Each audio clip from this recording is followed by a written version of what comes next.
Tapi berarti dengan kata lain sebetulnya fungsi vitamin D itu memang benar banyak ya? Sangat banyak. Bisa tadi Karena untuk tadi reseptornya di semua sel kan, makanya bisa kemana-mana.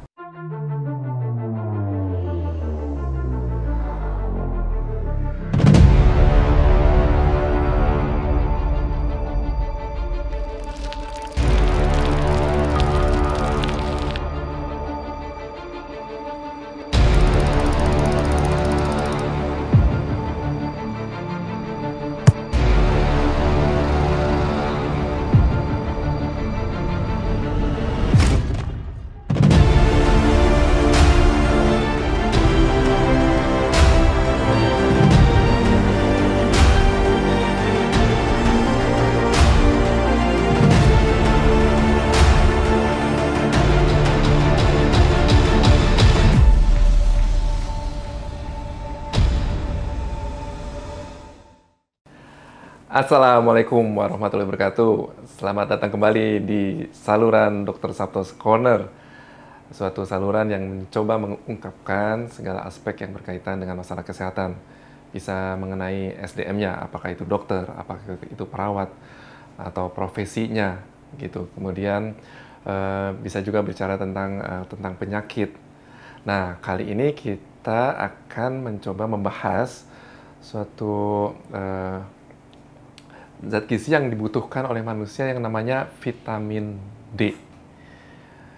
Nah, vitamin D ini memang lagi viral banget, apalagi kemudian digencarkan kampanyenya oleh tamu kita kali ini, ya, ini Dr.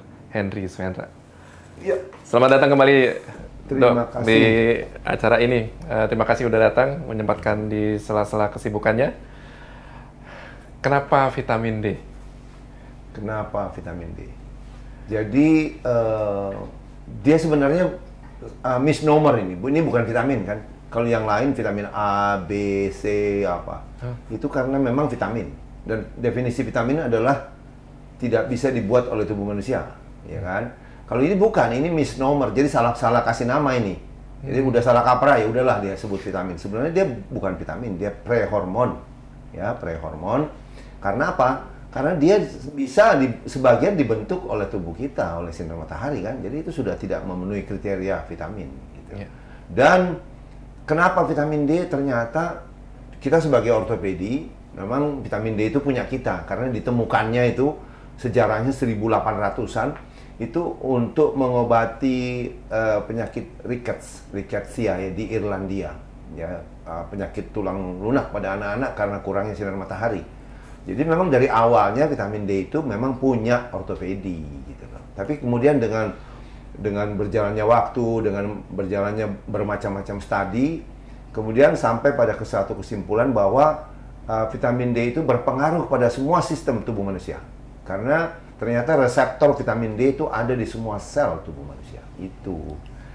Nah, jadi kita tahu kenapa betapa pentingnya vitamin D, dan ternyata vitamin D juga bisa diproduksi oleh manusia. Gimana cara tubuh memproduksi vitamin D? Jadi di bawah kulit kita itu ada bahan dasarnya yaitu 7-dehidrokolesterol. 7-dehidrokolesterol ini kalau kena sinar matahari, tapi bukan sinar matahari sembarang, itu ultraviolet B. Ya kan, kita tahu ultraviolet itu ada 3, ultraviolet A, ultraviolet B, dan ultraviolet C. C itu nggak sampai ke kita lah, udah di lapisan ozon sana udah tersaring. Jadi yang sampai ke bumi ini A dan B. Tapi A ini ada selama ada sinar matahari itu ada A, ya. Tapi kalau B itu panjang gelombangnya lebih pendek. Jadi dia pada waktu tertentu. Itu yang menyebabkan polemik luar biasa kan. Ada yang bilang pagi, siang, sampai sore. Dan ternyata memang sudah diselidiki oleh peneliti utama vitamin D salah satu ya, Dr. Michael Holick dari Boston University, itu sudah datang ke Jakarta. Ini buat teman-teman dokter barangkali yang saya sebenarnya ditunjuk salah Dr. Henry itu. Itu di Amerika sana yang siang itu. Bukan. Dr. Michael Holick itu sudah mengadakan penelitian di Bangkok dan di Jakarta tahun 2011, 2012. Ada jurnalnya, ya. Ternyata kesimpulannya ultraviolet B tertinggi di Jakarta itu adalah jam 11, jam 1. Itulah saat dibentuknya vitamin D paling banyak. Jadi kalau pagi itu hampir nggak ada. Yang ada tuh ultraviolet A. Nah, ultraviolet A itu kita pakai jembatan keledai ya. A itu apa? Itu aging. Aging itu menyebabkan penuaan kulit. Apa itu? Bisa wrinkle, keriput, bisa age spot, bintik-bintik, sampai kanker. Ya, vitamin D juga bisa ultraviolet B juga bisa kalau berlebihan menjadi skin cancer juga. Tapi intinya yang kita mau tuh ultraviolet B. Itu adanya siang hari, ya. Jadi kalau kita mau berjemur di siang hari justru? Di siang hari. Tapi mesti mengerti begini. Ternyata itu untuk mendapat vitamin D dari matahari tidak segampang itu. Banyak sekali persyaratan. Ada 12 faktor yang berpengaruh terhadap efisiennya kita membentuk vitamin D atau tidak. Nah, kita lihatnya begini aja. Kita ini negara di Khatulistiwa, ya kan? Matahari berlebihan. Kenapa kita cuma 17,2 rata-rata dalam darah vitamin D-nya? Karena ada 12 faktor itu yang tidak disadari. Jadi jangan pikir begini, oh saya jemur dapat saya vitamin D, ya kan? Bahkan sayangnya masih banyak kalangan medis saja bisa berpandangan begitu. Ya, padahal baiklah kita sebut sedikit-sedikit ya.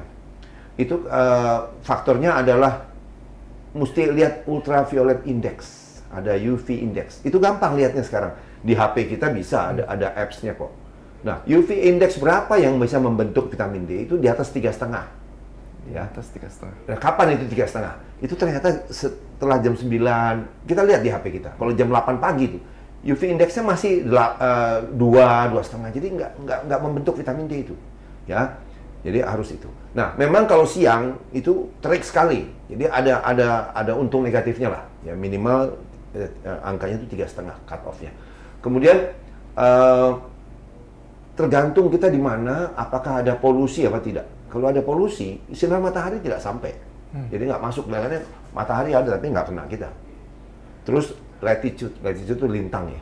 Itu sebenarnya letaknya di mana. Kalau kita sih oke lah, kita nggak ada masalah. Itu lintang itu disebutkan kalau kayak di Amerika itu di atas utara dari Boston itu 35 derajat. Lintang itu di atas nggak ada itu, ultraviolet B-nya nggak ada. Jadi itu lintang. Kemudian altitude itu ketinggian. Kalau kita di bawah dan di puncak gunung itu lebih bagus di atas karena kita lebih dekat ke matahari. Ya, terus kemudian season, ya kalau kita nggak ada masalah. Season itu winter time di negara barat. Kemudian waktu jam tadi itu, kalau kita salah jemurnya pagi atau jam 4 nggak akan dapat. Ya? Nggak akan dapat. Nah, kemudian ini diperjelas oleh Dr. John Cannell. Dr. John Cannell ini siapa? Dia presiden dan pendiri Vitamin D Council USA. Dia katakan begini, sudahlah kalau Anda masih belum pernah dengar itu Michael Holick, udah. Kalau jemur itu patokannya adalah yang paling baik maksimal itu tidak ada bayangan. Nah, sama juga jam 12, akhirnya jam 12. Tapi kalau mau tawar, boleh, masih boleh. Saya juga bilang, tawar boleh lah. Jam 10, jam 2. Itu Anda lihat. Bayangan boleh ada, tapi harus lebih pendek dari tinggi badan. Itu syaratnya. Kalau bayangan itu sudah panjang dari tinggi badan Anda, itu ultraviolet A yang banyak. Tidak ada ultraviolet B-nya, berarti tidak menghasilkan vitamin D gitu. Ya. Nah, itu tadi yang saya sebutkan faktor eksternal. Kemudian ternyata ada faktor internal. Dari kita sendiri ada nih. Apa? Satu, skin type. Skin type itu oleh Fitzpatrick. Fitzpatrick itu membagi skin type menjadi 1 sampai 6. Nah, skin type bule itu 1. Nah, itu katanya kalau bule itu jemur 10 menit saja tengah hari, itu bisa mendapat vitamin D3 10.000. Nah, kita ini tipe 4. Tipe 4 itu berarti kita harus jemur 4 kali lipat. 4 kali lipat jam 12 40 menit. Apa nggak kebakar lo? Gitu kan? Nah, ini baru skin type kita bicara. Terus ada juga faktor lain itu sunblock. Jadi banyak orang yang kontroversial. Jadi berjemur tapi pakai sunblock. Jadi ngapain ini? Jadi gitu kan. Kemudian berat badan. Makin gendut, makin susah masuk. Karena tebal. Dan vitamin D-nya larut di dalam lemaknya. Jadi tidak ada di pembuluh darah. Jadi nggak bisa dipakai. Jadi orang gemuk itu makin gemuk kita periksa, vitamin D-nya rendah. Terus umur. Nah, umur dikatakan gini, mulai umur 40 kemampuan kulit membentuk vitamin D turun. Jadi kalau model-model 60-an kayak saya, udah jangan ngimpi gitu. Nggak bisa lah. Ya. Terus culture. Nah, culture ini pakaian. Karena kalau mau jemur itu harus 85% terbuka badan. Jadi wanita pakai bikini, laki-laki bercelana berenang. Jadi kalau pakai baju nggak bisa. Makanya itu sebabnya di Timur Tengah orang tertutup semua. Angkanya tinggi sekali karena tidak tembus ultraviolet B itu tidak bisa tembus pakaian. Nah itu yang kelima. Faktor keenam yang ini seperti the last nail on the coffin ya. Gini, ternyata ada faktor genetik. Jadi kalau mampu periksa nutrigenomik itu. Jadi itu once in a lifetime. Jadi seumur hidup periksa sekali kita bisa tahu gen kita gimana. Nah orang Indonesia itu sudah dikatakan 86% atau 6 di antara 7 orang Indonesia itu ada varian gen yang menyebabkan kita tidak bisa memproduksi cukup vitamin D dari matahari dan dari makanan. Tidak cukup, tidak bisa. Jadi artinya apa? Harus dibanyakin. Kalau banyakin nggak bisa tuh. Makanan dibanyakin lu obes. Kalau sinar matahari jemur panjangin lu kebakar. Karena mesti diingat, begitu hiperemis merah sebelum terbakar itu, produksi vitamin D berhenti. Jadi berhenti, dipaksain juga nggak bisa berhenti dia. Nah, jadi bagaimana kita bisa meningkatkan? Satu-satunya cara hanya dengan suplemen. Jadi kita nggak bisa mengandalkan diri dari semata-mata sinar matahari ya? Nggak bisa. Karena sudah ada penelitian dari Dr. Renu Mahtani dari India. Ini peneliti utama lah perempuan ini, hebat ini. Dia meneliti di India kan sama triknya sama kita. Dia jemur, pokoknya dia bilang terserah lah, mau jam berapa kayak, mau telanjang kayak, mau apa. Kesimpulannya ternyata apa? Yang bisa Anda capai cuma dari vitamin D Anda itu naik menjadi 40-an. Padahal nggak cukup. Kalau kita mengkaitkan kadar vitamin D dengan COVID misalnya, itu penelitian sudah mengatakan harus di atas 100 baru ada efek pelindungannya. Ya, jadi tipsnya adalah gini, jemur boleh lah, buat iseng-iseng, buat anget-anget boleh, gitu. Sama juga dengan makan. Orang kan bilang, makanannya apa sih? Makanan ahli gizi sudah ngomong bahwa itu hanya menyumbang 15-20% kebutuhan vitamin D-mu. Tidak akan bisa makan apapun. Sebagai contoh, kalau mau mendapat kan susu katakan ya, kata sumber itu susu fortified dengan vitamin D. 1 gelas susu itu cuma dapat 50 IU vitamin D. Jadi kalau mau dapat 1000 IU vitamin D, tiap hari Anda harus minum susu 20 gelas. Impossible, udahlah. Kemudian ada patokan lain lagi. Kalau Anda mau dapat 5000, Anda tuh harus harus makan makanan apa yang banyak mengandung vitamin D? Salmon misalnya, 1 kilo. 5000 itu kira-kira 1 kilo salmon setiap hari, bagaimana? Jadi sudah disimpulkan impossible to achieve. Jadi untuk mendapatkan, jadi berapa vitamin D yang sebaiknya kita punya di dalam darah itu berapa normal yang? Jadi yang lebih penting sebenarnya bukan dosisnya, tapi kadar darah. Nah, kadar darah ini pun juga polemik. Kayak misalnya yang dipakai oleh negara kita ini laboratorium kan disebut sufficient 30 sampai 100. Nah, saya bilang kalau buat orang-orang yang ngotot lah bilang, oh enggak, saya maunya cukup aja lah sesuai laboratorium kita 30 sampai 100. Jangan 30 dong. Cari yang puncaknya lah 80-100 lah. Nah, itu pun sekarang sudah berubah. Mungkin saya nggak tahu apakah itu ada pengaruh desakan dari saya dan sebagainya. Kan saya bikin Vitamin D Society Indonesia tahun 2019 sebelum COVID kan. Terus kita bikin ribut-ribut lah macam-macam. Akhirnya laboratorium tiba-tiba berubah kan. Jadi Prodia yang pertama bikin toksisitas tadinya dia tulis 100. Sekarang dia tulis menurut Endocrine Society 2018 yang memang betul itu toksisitas itu di atas 150. Jadi sudah agak linian nih. Tapi memang orang tuh selalu kan bilang vitamin D kalau tinggi lu keracunan. Makanya sekarang orang keracunannya 150 kok. Jauh. Emang kenapa sih kalau sampai keracunan ada yang? Ya, jadi keracunan vitamin D itu bukan vitamin D-nya yang berlebihan, tapi dia menyebabkan hyperkalsiemia. Jadi kerjanya vitamin D itu kan meningkatkan penyerapan kalsium dari makanan. Jadi nggak perlu susu, nggak perlu tablet kalsium, tapi dari makanan saja dia akan menyerap, bisa memberikan kita kalsium ya. Tentu makanan yang berimbang ya. Itu antara 600 sampai 800 miligram kalsium per hari. Asal vitamin D-nya optimal ya. Nah, dengan itu sudah cukup. Kalau kita tambah terlalu banyak, sebenarnya fungsi vitamin D itu kan menyerap kalsium, kemudian dia punya fungsi kedua yaitu membawa kalsium di dalam darah itu ke tulang dan gigi. Tapi Kalau dia kebanyakan, banjir kalsiumnya nggak kuat dia. Nah, akhirnya kemana? Ya ke ginjal, jadi batu ginjal, ke jaringan lunak, ya menyebabkan sendi-sendi banyak artritisnya, terus ke jantung yang paling bahaya kan, jadi penyumbatan di pembuluh darah jantung. Makanya itulah sebabnya vitamin D itu terutama di atas 5.000 harus pakai vitamin K2. Nah ini K2 ini pembersihnya udah, ini kayak sweepernya aja, dia akan menangkap itu kalsium di pembuluh darah, kemudian membawa ke tulang dan ke gigi. Jadi dia justru fungsinya dua, melindungi jantung, memperkuat tulang. Oke, dan sebetulnya untuk mencapai toksisitas itu pun sebetulnya susah sekali. Jadi yaitu kalau kita baca kepustakaan, banyak penulis-penulis yang sudah lebih tua dari saya lah, kayak saya sebut tadi Dr. Stephen Gundry yang dari Nebraska itu, cardiac surgeon yang sudah retired, sekarang dia banyak nulis tentang suplemen. Dia bilang, I have never seen toxicity in my life. Jadi makanya Vitamin D Council USA, Dr. John Cannell juga bilang, people worries too much about toxicity. See, if you are worrying about toxicity of vitamin D, it is like worrying about drowning, when in fact you are dying of thirst. Lu tuh udah mau mati kehausan, tapi masih ngomong, waduh, gua nanti tenggelam di mana? Airnya nggak ada kok. Gitu dia bilang gitu. Jadi kenapa bisa begitu? Mesti disadari, vitamin D ini susah sekali naiknya. Naiknya susah, makanya kalau tanya dosisnya berapa ya? Tiap orang beda. Satu, pencernaan lu kan beda, udah.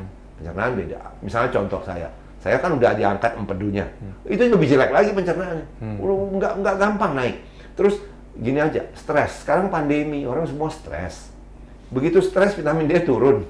Stres itu bisa bentuk pikiran atau fisik. Kalau terlalu capek olahraga, overtraining, vitamin D hancur. Ya. Terus kalau kita kurang tidur, makanya dikatakan yang terbaik untuk menjaga vitamin D Anda, tidur harus 8 jam. Itu tetap tidur ya. Iya, tidur nggak benar gitu, vitamin D turun. Ya, makanya orang bilang, begitu kita kayak begadang gitu kan, besok pagi kita rasa badan nggak fit nih, gue nih mau flu dan sebagainya. Iya, karena virus gampang masuk, karena perlindungan dari vitamin D nggak ada.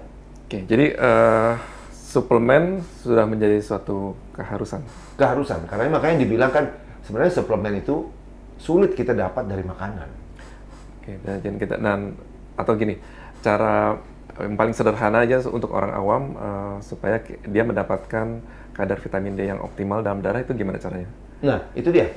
Kan sudah tadi ada faktor itu lagi, ada faktor gen. Jadi 6 di antara kita nih, 6 di antara 7 orang Indonesia itu ada varian gen yang menyebabkan tidak mungkin kita mencapai kadar vitamin D optimal hanya dari matahari dan dari makanan. Jadi tetap dengan suplemen. Nah, suplemen itu berapa? Dibilang memang startnya itu 5.000 sampai 10.000. Ini sebenarnya tidak bertentangan dengan pemerintah, karena BNPB itu, Badan Nasional Penanggulangan Bencana, kan bilang untuk nakes yang menangani COVID dikasih 5.000, ya kan, sampai Pak Jokowi kan sidak itu ada videonya sidak di mana nih, apotek di Depok mana ada nggak vitamin D 5.000 gitu. Jadi ya memang harus dari suplemen, kalau nggak bisa. Atau gini, saya nih misalnya sebelum saya memulai 5.000 atau 10.000, kita harus cek darah dulu. Itu paling penting. Terus misalnya didapatkan di bawah 30. Ya, rata-rata kan cuma 17. Oke. Nah, terus kita memulainya dari mana ya? Dari 5.000 atau 10.000 secara... Range-nya diperbolehkan 5.000 dan 10.000. Kan itu range. Jadi itu memang dikasih pilihan. Orang kan ada yang agak sabar, dia sabar 5.000. Jadi gini, memang teorinya, kalau kita minum 10.000 dalam waktu 2 bulan, 3 bulan, kemampuan untuk naik maksimal, mesti ada kata maksimal. Kenapa? Karena tadi ada faktor-faktor yang tadi kan, dulu kurang tidur, turun lagi dia. Tapi kalau semua dianggap mulus, itu akan naik sampai 50 poin. Jadi misalnya dari 17 lah, mulai 17, akan jadi 67. Dalam waktu 2 bulan. 2 bulan. Tapi dalam keadaan ideal. Itu setiap hari kita makan? Iya, tiap hari. Tapi dalam keadaan ideal nih, padahal dalam hidup itu ternyata tidak pernah ada ideal. Ya kan, tidur, siapa sih tidur bisa bilang saya tidur 8 jam terus? Enggak, terus udah gitu, belum apa-apa lu juga udah stres, ya kan? Pelan-pelan kami melarat, gitu kan? PPKM itu kan, bukan silakan. Apa, turun, stres. Kalau udah stres, Vitamin D turun juga, jadi gimana naiknya? Oke, jadi ini sebagai panduan aja kali. Jadi kalau tetaplah kita harus cek darah kita, Ya. kemudian kita berangkat boleh dari 5.000, Ya. boleh dari dengan 10.000. 10.000. Terus kapan kita mulai evaluasi periksa darah lagi supaya kita tahu? Nah, setiap 2 bulan. Setiap 2 bulan periksa. Jadi setiap 2 bulan kita cek lagi. Nah. Kalau ternyata masih kurang juga, kita harus curiga apa nih? Ya, artinya ada hal-hal yang menurunkan, tapi nggak apa-apa, itu harus kita imbang. Contohnya, kalau kita minum statin, misalnya, obat-obat kolesterol, itu menghancurkan vitamin D. Jadi dengan sendirinya kita harus naikkan. Kalau kita obes, dosis vitamin D itu boleh 2-3 kali dari normal. Jadi udah beda nih. Terus kalau kita minum itu aja, golongan prazol itu, obat mah itu menurunkan vitamin D. Orang sembarang minum itu kan, beli-beli sendiri, minum sendiri, vitamin D turun lagi. Jadi susah sekali untuk menaikkan vitamin D kok. Susah ya? Susah, tapi makanya dibilang vitamin D itu kan karena dia itu bentuknya sebenarnya prehormon, harus diawasi oleh dokter yang ngerti. Kalau nggak kacau. Sebagai contoh ya saya sekarang nggak tahu nih apakah perlu diedit. Banyak dokter yang tidak suka dengan saya. Karena apa? Karena dia bilang, kok dokter Hendy mengobati lambung sih, asam lambung? Bukan, saya ngasih vitamin D doang. Dia pegel lino nggak kasih vitamin D, terus asam lambungnya sembuh, kenapa emang? Ini gitu. Iya. Nah, terus misalnya dia tuh rash banyak, gatal-gatal, ya badannya, kasih vitamin D aja. Ternyata dia autoimunnya sembuh. Terus yang orang-orang imunologi marah misalnya gitu kan. Loh, kamu kok ngobatin autoimun? Enggak, gue cuma ngasih itu pegelinunya gue kasih, itu aja kok. Tapi berarti dengan kata lain sebetulnya fungsi vitamin D itu memang benar-benar banyak ya? Sangat banyak. Bisa tadi Karena tadi reseptornya di semua sel kan, makanya bisa kemana-mana. Oh, jadi kenapa bisa orang yang sakit mah kalau orang awam itu juga bisa Ya, rendah hanya gara-gara mengkonsumsi vitamin D, terus jadi, atau juga autoimun pun demikian gitu. Jadi kayak mah itu kan banyak sekali yang nanya. Akhirnya karena banyak yang nanya, saya bikin tuh videonya. Itu juga gara-garanya kan. Vitamin D dan GERD misalnya, gastroesophageal reflux disease. Itu kenapa? Ya, karena vitamin D kamu rendah, itu klepnya antara esofagus dan lambung itu nggak kuat, kebuka terus. Ya masuk terus dong. Kalau dikasih obat-obat mah itu hanya sementara. Tapi root problemnya nggak diberesin. Kalau vitamin D nggak diberesin, begitu-begitu terus. Gitu. Atau dengan kata lain sebetulnya kalau defisiensi vitamin D, kan kalau misalnya vitamin D, kekurangan vitamin C, kelihatan jelas itu yang gejalanya ada sariawan misalnya. Kalau vitamin D manifestasinya bisa ke macam-macam, itu dia yang membingungkan. Ya. Jadi sebagai contoh gini, ada pasien anak muda 32, 33, dia bilang, saya itu, keluhannya susah sekali saya udah keliling dokter jantung. Ya kenapa? Tiba-tiba saya berdebar-debar, tensi 160, 110, ngeri saya, gitu. Terus tiduran sebentar, balik. Tapi kadang-kadang muncul lagi. Saya udah ke 5 dokter jantung, dibilang semua normal, sampai pasang holter apa segala macam rekaman itu 24 jam, semua normal. Saya begini bagaimana? Pikiran kali lu, kasih surat ke psikiater. Dengan kata lain lu mulai sinting kali, misalnya maksudnya gitu kan. Tapi ke sana bukan selesai dong. Cuma dikasih obat untuk tidur, tak menenang. Saya tidur terus, jadi saya nggak produktif. Gimana? Vitamin D itu rendah, naikin aja. Begitu dinaikin, itu salah satu orang yang datang mau nyembah-nyembah itu, karena saking terima kasihnya. Baik, tidak pernah lagi muncul. Ada kok kesaksiannya, saya simpan semua yang begitu-begitu. Jadi pada saat itu saya merasa gini loh, oh ini sebenarnya ini fungsi seorang dokter. Pada saat Anda menyembuhkan orang, pada saat Anda lihat dia nangis, karena kok bisa sembuh saya dok, aduh, sini penderitaan sudah sekian lama. Di situ Anda tahu kenapa Anda jadi dokter. Bukan soal duit, kalau duit mah gampang lah, duit mah pasti datang. Tapi itu yang menyebabkan, itu yang kayak tantangan. Makanya sebenarnya kesimpulan saya sekarang gini, kalau kamu mau punya keluhan macam-macam, sebelum ke dokter naikin dulu deh vitamin D-nya. Bisa-bisa Anda nggak perlu ke dokter. Ya kan? Contoh orang rambut rontok terus, udah ke dokter kulit, ganti sampo, ganti apa, nggak bisa juga. Akhirnya vitamin D diperbaiki.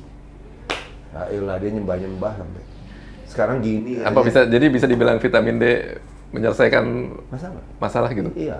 Jadi makanya ada nih dokter jantung nih, kalau dia dengar dia pasti tahu siapa. Saya tidak menyerang dokter loh, saya tidak menyebut nama, saya tidak melanggar etika.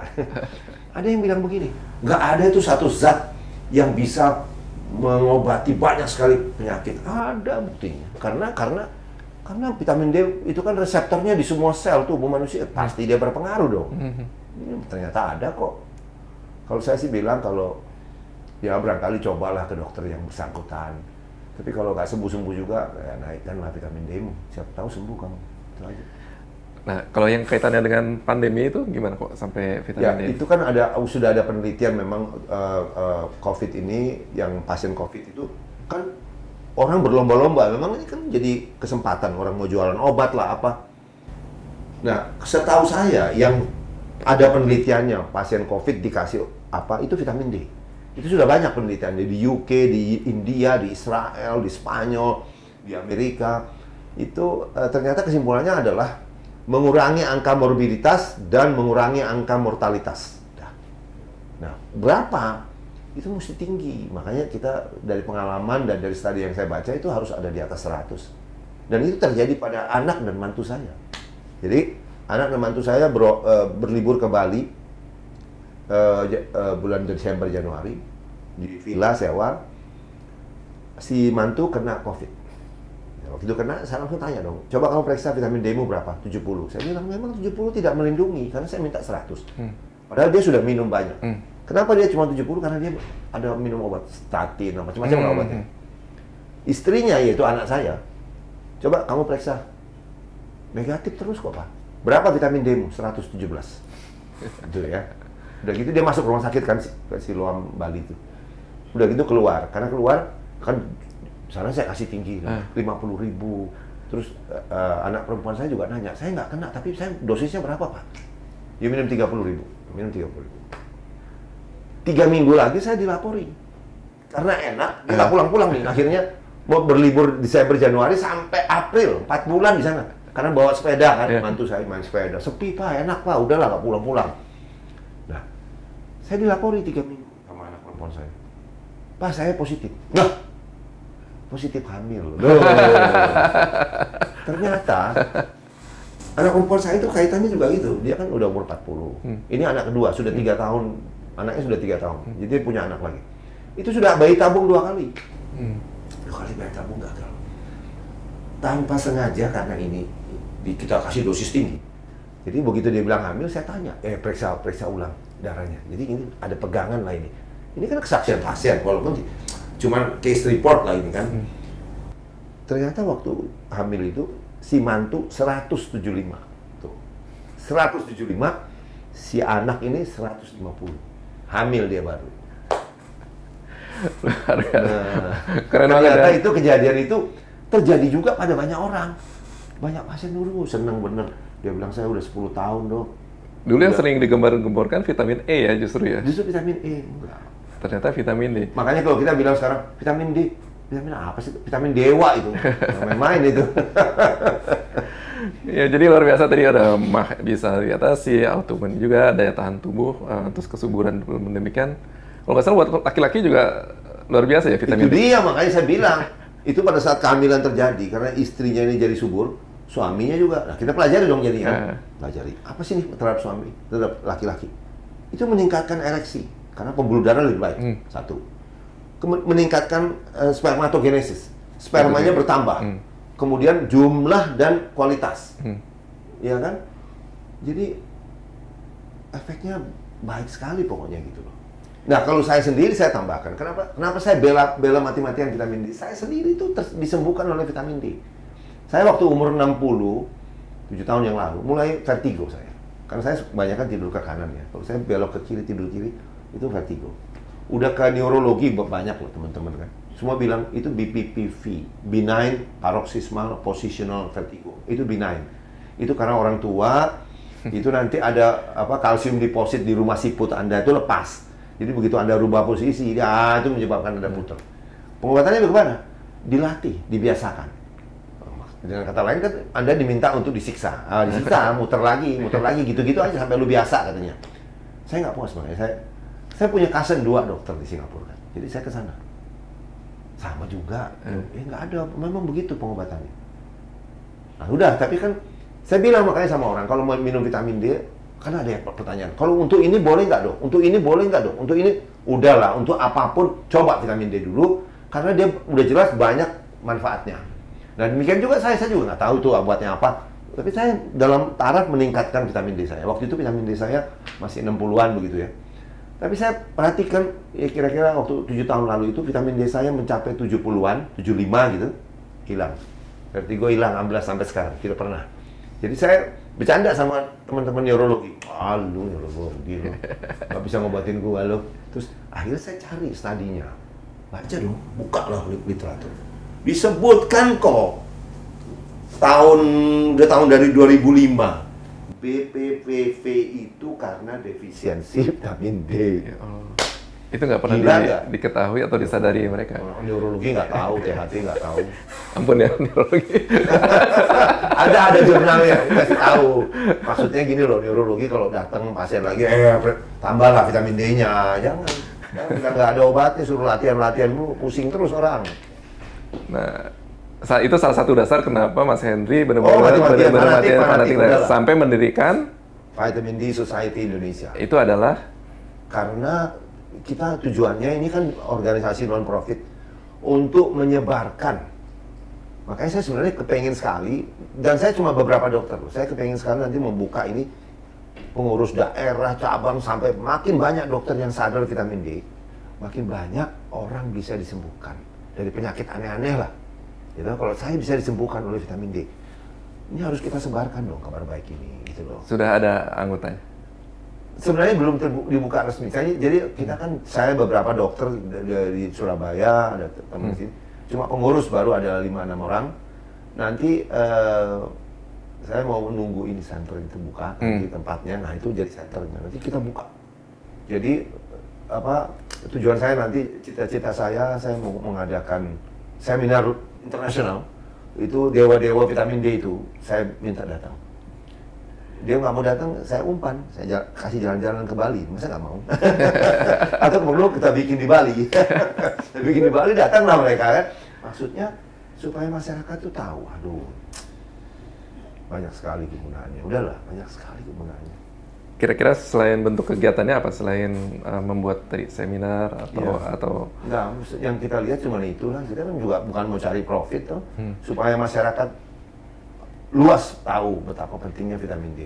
Dan ini tentunya tantangan berat, seperti di Amerika lah. Kalau ditanya kan di podcastnya Dedi kan juga dia tanya, loh kalau begitu hebatnya dia, kan dia yang mengusulkan tuh high dose, itu dia yang bikin judulnya. Karena dia sendiri kan minum gede. Kenapa kalau begitu bagus, kenapa banyak sih orang belum tahu? Gue bilang gue nggak pernah ngomong di Indonesia lah. Nggak ngomong di Indonesia loh ya. Saya ambil contoh di Amerika. Di Amerika itu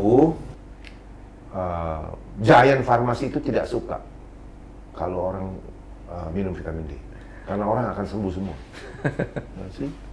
Jadi tidak ada bisnis. Saya sekali lagi nggak ngomong Indonesia, saya ngomong di sana. Ada urusan sama sini.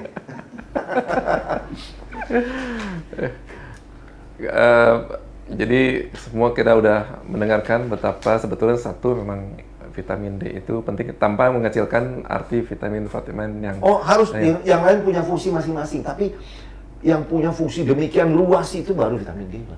Vitamin C ada, makanya kalau orang tanya, saya mesti minum vitamin C, minum dong. Saya pun masih minum, ya kan. Tapi yang punya fungsi begitu banyak cuma vitamin D lah. Terus dan kedua, ternyata kita tidak pernah cukup hanya dengan mengandalkan sinar matahari yang kita terima, walaupun kita di negara tropis. Terus yang kedua, tidak pernah cukup juga dengan makanan apa yang kita konsumsi selama ini. Jadi konsumsi suplemen menjadi suatu keharusan untuk mendapatkan kadar optimal vitamin D di dalam darah. Dan mengingat betapa pentingnya fungsi vitamin D ini, ayo kita cek kadar vitamin D kita di dalam darah kita, supaya kita tahu modal kita berapa. Iya, betul. Supaya kita tahu juga berapa dosis yang kita konsumsi, dengan catatan bahwa harus dievaluasi setiap 2 bulan untuk mendapatkan vitamin D yang optimal. Terima kasih banyak Mas Henry atas semua informasinya tentang vitamin D ini. Saya yakin itu akan bermanfaat buat kita semua. Semoga kita terbebas dari kekurangan vitamin D untuk menjadi masyarakat yang tangguh ya. Saya tambahkan boleh ya? Siap. Terakhir. Karena kita ini orang sport, makanya saya sebenarnya lagi menunggu jalan masuk ke KONI atau apa. Karena vitamin D itu untuk otot itu sangat penting, untuk atlet sangat penting.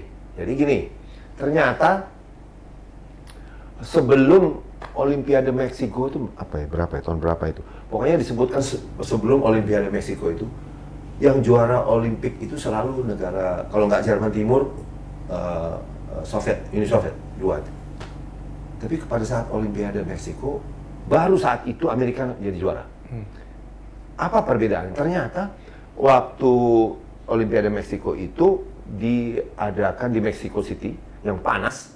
Jadi waktu atlet-atlet sudah datang karena mereka dari negara barat karena panas, mereka datang beberapa bulan sebelumnya untuk aklimatisasi. Nah, karena mereka di sana dapat sinar matahari cukup, di situ vitamin D si Amerika bisa lebih tinggi. Juara dia sebelumnya selalu Soviet. Ternyata Soviet sama Jerman Timur itu sudah pakai supply vitamin D. Kalau perlu dia pakai lampu ini, lampu yang vitamin D itu, yang untuk ultraviolet D. Itu, jadi dan kelihatan katanya, ini baca di buku, bahwa sampai tahun 50-an itu literatur tentang vitamin D dalam bahasa Rusia banyak, tapi kemudian dihapus sama mereka supaya negara barat tidak tahu. Dia duluan makanya. Ya kan sama dengan apa ya, dengan doping apa semua itu yang timur itu jago-jago semua. Begitu. Nah, dari buku ada bukunya For Athletes itu, ya itu John Cannell yang tulis. Di situ disebut bahwa dia sangat penting vitamin D untuk atlet karena untuk repair otot, metabolisme otot itu perlu vitamin D. Jadi untuk apa dia? Itu untuk balance, untuk speed, untuk strength, untuk endurance. Jadi itu sebenarnya atlet kita ini, kalau saya lihat sepak bola nanti babak kedua kok turun stamina-nya. Pernah nggak sih dilihat vitamin D-nya? Vitamin D kan nggak dianggap doping. Kenapa nggak dimaksimalkan itu loh. Nah, mestinya peranan kayak dokter Sabto ke Persijanya atau apanya, tim-timnya, coba digalakkan, coba biarkan. Sekarang gini aja, tim lain nggak periksa nggak apa-apa, kita periksa. Jadi ini dinaikkan. Karena nggak salah, bukan doping. Atau vitamin D-nya bagus, di sana babak kedua dia udah mulai lemes, ini masih kuat terus. Oh iya, jadi kebetulan kan tim-tim itu sering datang untuk memeriksakan medical check up kan. Nah, coba tambahkan. Salah satu itemnya vitamin D. Iya, coba tambahkan, kan belum pernah ada. Betul lihat, gue juga kaget. Nanti bikin studi rata-rata vitamin D pada atlet nasional. Waduh, kaget kita nanti. Oh, ide bagus juga ya. Wah, selalu seru ngomong sama Dr. Henry nih. Selalu ada saja informasi-informasi yang kita bisa dapatkan. Sekali lagi terima kasih Mas Henry sudah datang ke acara ini. Terima kasih atas perhatiannya. Assalamualaikum warahmatullahi wabarakatuh.